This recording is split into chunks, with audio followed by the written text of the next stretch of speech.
When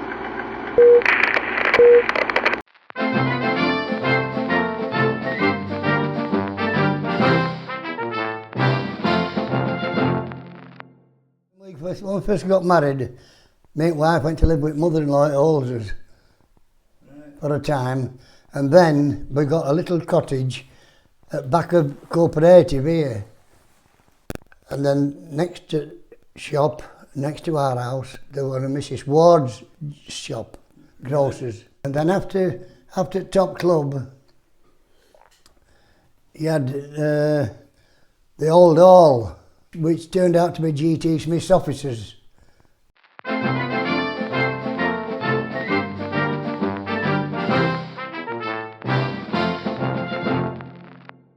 The Salvation Army lady, well, Mrs. Wright, told us that Mrs. Day, that lived in some cottages near Town Hall, she'd some houses empty, old cottages, one up, one down. HILLTOP Whelan Road, we call that. We hadn't, in fact, we hadn't a proper address, us. Postman knew where to come, you know, in them days. There were no postcodes or like that, it was just, the postman knew, oh, they lived there, so-and-so, that's what it was. Because they were all the same postman in Knottingley then, whereas nowadays they come from anywhere, don't they? No, we hadn't a proper address. Now that went down as far as, well, Gaping Row, well, where Baths and Sports Centre is now.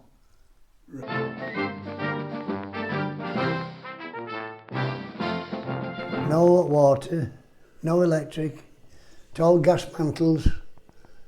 If you breathed on them, you broke them. And we had a bit of luxury. We had like a little bit of a scullery with a sink in. We lived in there for, how long? I should say about 3 or 4 years.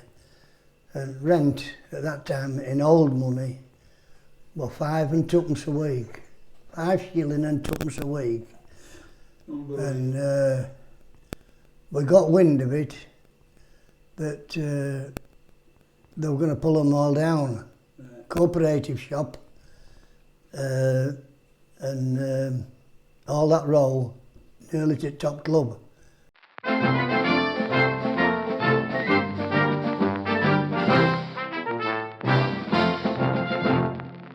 She says, you're paying me 5 and 2pence a week now, don't you, rent? And she had a lovely house, full of Victorian stuff. And I says, yes. So she says, well, I've some bad news for you. I thought, that's a lovely wife. I thought, here we go. She says, I've got to put it up to 5 and 10pence. So that one, we were dreading news that she was going to chuck us out. But anyway, she didn't do it. She put rent up. And they were up for another 4 or 5 years after that. And then they flattened everything then from Bayos. They flattened Jack Brown's fish shop. Charlie Haythorne, he was milkman. He lived again Jack Brown's fish shop. Charlie Haythorne, milkman. They flattened them, and they flattened them all the way down to Top Club. No women allowed in, only men. If a woman went to the door to leave a message for her husband, he used to say, stop there, don't shoot, no. And then in later years, as things progressed, they started admitting women, but only on a Wednesday night, one night a week. And then it grew and grew that they started going in any Chinese women at that time. Oh, aye, that was it. That was Top Club.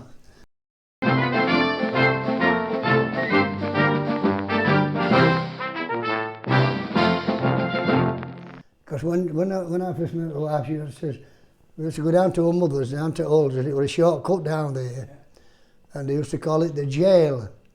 Well, years and years and years ago, there was a jail down there. Where they used to chuck out drunkards and that, and for a couple of nights, you know, and sober up. There used to be a chap called Joe Gott. He worked at council emptying dustbins at Ponty, and he used to stand outside at Buck with a collecting tin, shaking it, rattling it, Salvation Army, in his uniform. And there was an old character from Knottingley called Bunny Turner, and he used to come down on a Sunday night in a waistcoat, and he used to put his hand in his pocket and it put it into tin for collection, then go into a pub. Well, this particular Sunday night, I used to put half a crown in one pocket and a penny in another. For penny was for collection. Half a crown was for his beer for night. It was only about 3p a pint then. Anyway, this particular Sunday night, he went down and went in his waistcoat and put his into tin. So he went into the pub. Oh, thank you, Mr. Turner, Joe Gott said. So I went into the pub. Old Cooper was landlord then. So I went in his pocket for half crown. When he pulled it out, it was penny. He'd put half crown in instead of penny in tin. So I went outside. He says to Joe Gott, he says, "I'd better open that tin," he says, because he says, I put half crown in instead of penny. So he says, "Mr. Turner, if I open this tin," he says, "you'll be damned." He says, "I don't open that bloody tin," he says, "there'll be somebody else damned," he says. He says, "Aye, he put half a crown in instead of a penny," which half a crown was a lot of money then. Yeah, oh aye. Oh, happy days.